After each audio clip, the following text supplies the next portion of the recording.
Game 7 ng PBA Finals. Mapapansin sa start ng ball game is nagkakaroon ng touches yung mga locals ng both teams. Kasi nga, yung last game, di ba? Naging one-on-one battle. Pero, ayon, cold start for both teams. Maagang F1 rin para sa TNT kay Kelly Williams. Aray ko, ang sakit niyan for Scotty. Pero, tuloy na lalaban. Pag si Heading talaga yung nagdadala ng possession is naghahanap siya ng mga high percentage shots. He attacks the basket para sa first field goal ng Game 7. Then sa fast break, siya yung nag-trail for another basket para sa TNT. Meanwhile, yung Ginebra is shooting dry. Stephen Holt is not looking to shoot Tapos uubusin nila lagi yung shot clock at magre-result na naman ng turnover. Heading with another layup. 6 points na para sa kanya. Tas same concept for TNT. No double team for Justin Brownlee. Tapos si BGR pa rin yung nakakover kay RJ. So, let JB do his thing. Pero, pagka next possession, yun na. Nag-help na sila kay Justin Brownlee. And time na to ng locals. Scotty para sa 3-point shot. Finally, a field goal para sa Ginebra. Pero Jordan Heading is so hot. Going for the 4-point shot. Bang! Naging Heading versus Scotty yung naging labanan in terms of scoring dito sa opening frame. It's been a low scoring one kasi a lot of misses rin for both teams. Here, Ginebra patiently go to their set, RJ to Troy Rosario para sa easy 2 points. And ayun na, nag-start na yung TNT na mag-help kay Justin Brownlee. Kaya ayun, umiikot na yung bola. This is a dangerous thing to happen. Papunta kay Troy Rosario in the corner para sa 3-point shot. 18-16 in favor of Ginebra after 1. In the second frame, a lot of weapons contributing para sa TNT. Nakakahit si Oftana kahit meron siyang iniinda para sa 3-point shot. For Ginebra naman, kahit iwasan nilang maging Brownlee-centric offense, wala silang choice Ayun yung best option sa ngayon, going all the way and 1. For TNT, pumupunta si Makolo pero sinabi ko na rin to last game yung nag 53 versus 52 points sila on how they get their points. Si JB magke-create, maraming oras yung kailangan. Samantalang si CMAC will just receive the ball and score. TNT is always finding mismatch para sa another 2 points na naman is CMAC. Ang maganda pa sa first half ng TNT is meron silang mga magic bunot katulad ni Kim Aurin. Kung dati merong Game 7 Kubuntin, ito naman si Game 7 Aurin. For Ginebra, hindi nila yan magagawa kasi short rotation lang sila sa players. Tsaka, maalat talaga si RJ kahit nagkakaroon na siya ng open looks. Nawala rin yung kanyang self-creation na kahit may defense, ginagawa niya naman before Is it really the defense or the pressure? Ayun, sagutan yung both imports, CMAC hitting outside shot, tapos yung mga mid-range gaming na naman ni Justin Brownlee.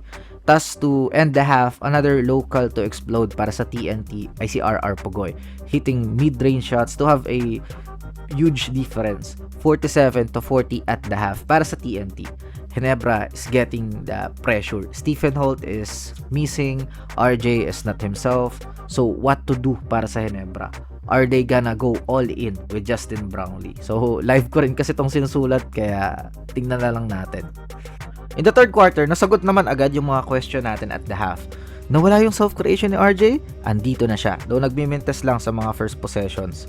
Tas yung, are they going all in with JB? Syempre naman, going back to back. Kaso lang, for TNT, Jordan Heading, sobrang init talaga. Bumitaw na naman ng outside shot. And going back to RJ, ayun na, pumasok na yung kanyang mga self-creation, drawing fouls, back-to-back possessions ng mga end one yan. Kaso, puro mintis lang yung free throws. Meron din pala akong cameo sa larong to.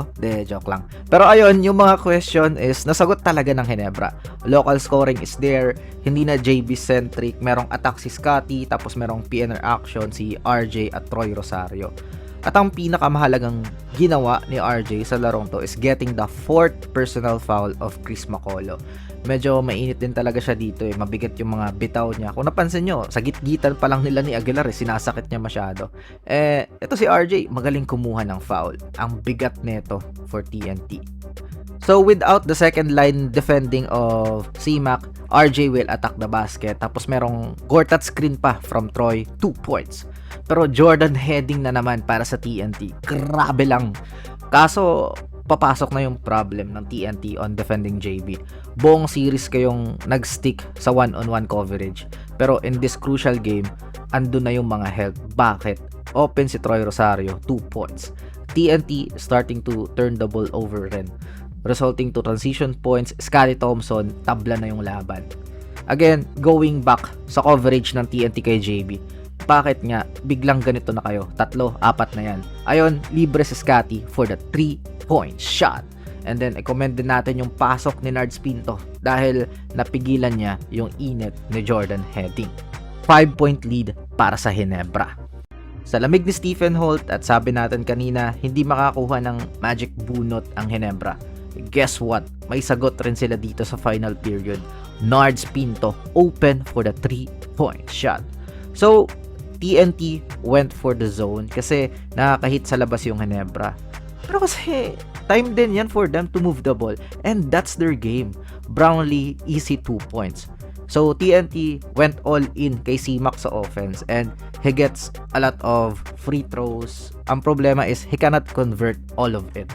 Ang daming binigay na bonus. May F1 pa nga galing kay RJ, kaya sit down ng 3 minutes. Pero naging blessing yung F1 na yun kay RJ kasi si Pinto yung binalik for him. Man, Game 6 Klay Thompson is amazing, pero Game 7 Nards Pinto is here. Ginebra moving the ball around hanggang mapunta sa corner. Pinto para sa 3-point shot. That is the biggest shot of the night, and balik na sa RJ sa loob. Kahit sobrang lamig ni Holt, andyan yung kanyang rebounding, keeping the ball alive. Papunta kay RJ Abarrientos with the icing on the cake. Bang! Ginebra is the champion. My takeaway here is why TNT needed the zone. Mas naging advantage to for Ginebra to move the ball. Ang problema nyo nga is yung coverage lang naman kay Brownlee hindi yung outside shooting ng Ginebra. Natural lang yun na makakatira nga kasi nag-help na kayo. It's a chess match din talaga in terms of adjustment. Pero TNT yung nag-adjust na dapat wala naman silang i-adjust kasi yung pugoy on Brownlee is nag-benefit sila doon ng marami all series long. Pero bigla nilang binago. Baka dahil sa pressure on Brownlee na baka uminit, mag-explode, tsaka Game 7. Pero live and die sana yun for TNT. Nawala rin yung touches ni Jordan Heading, yung kanya mga paint touch. As in, yung mga maganda na nang ginawa is na-disregard para mag-all-in sa isolation. Nawala yung post-up ni Pugoy. Hindi sila pumunta sa ganun. Well, okay sana yung pagpunta kay C-Mac. Ang daming fouls na nakuha. Kaso yung naging problem is yung kanyang free throw. What a meltdown in a Game 7. And again, salamat kay Coach Tim sa paggamit ng role player kahit papaano on a crucial stretch just to hit a big shot. Again, congrats Barangay Ginebra.